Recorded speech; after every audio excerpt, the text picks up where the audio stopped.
Hey everyone, today I'm going to talk to you about a topic related to cycling that's really interesting to me. Um, and it's about doping in cycling. And I just want to lead off with a really good example. Something that you guys will all know and relatable to you is if any of you guys know who Lance Armstrong is. Yeah, okay, so if for anybody who doesn't know, or does know and doesn't know that much about him, he's a former professional road racing cyclist. He's super famous because he won 7 Tour de France's in a row, which is a record. Tour de France is the oldest and most prestigious road cycling competition in the world. Riders from all across the world come to participate in it, and Lance Armstrong won it from 1999 to 2005.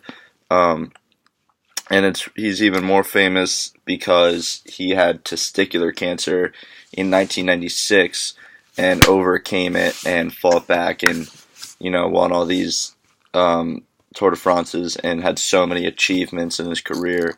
But years later, throughout his entire career, he battled fights against doping accusations and the use of performance enhancing drugs, which he denied until 2013 when he finally admitted to it.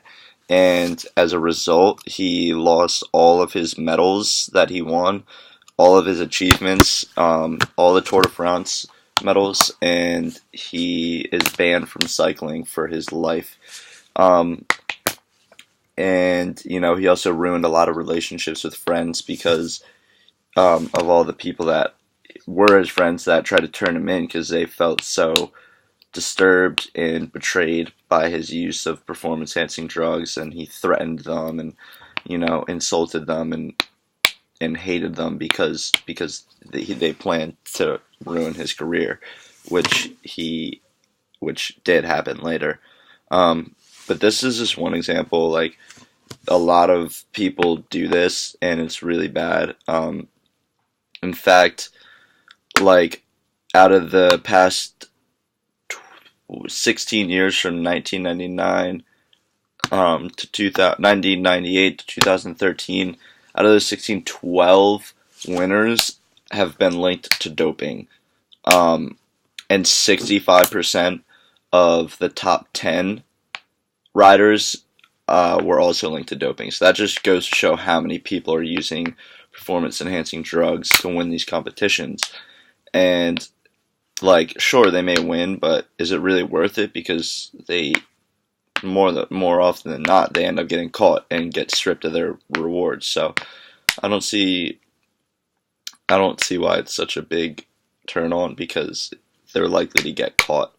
Um, some examples of stuff they use are like blood transfusions,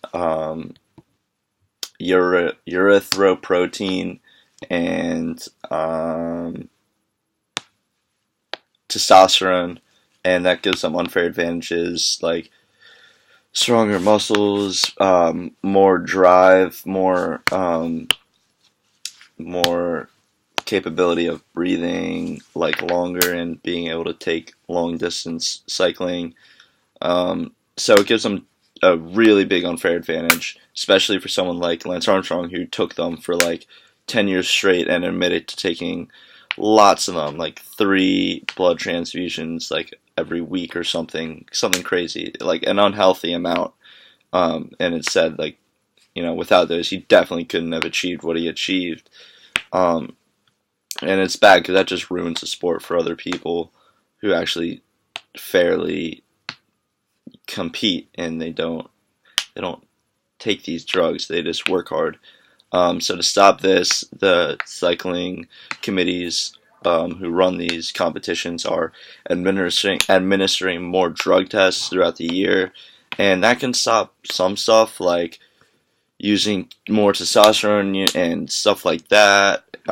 But it can't really show if a rider has gotten like a blood transfusion because that's not a drug. Um, so hopefully more measures are taken to test these things, because it's really unfair that people get to have these unfair advantages. And I just hope that one day that, you know, cycling can have a lot of integrity again like it used to. All right. Thank you.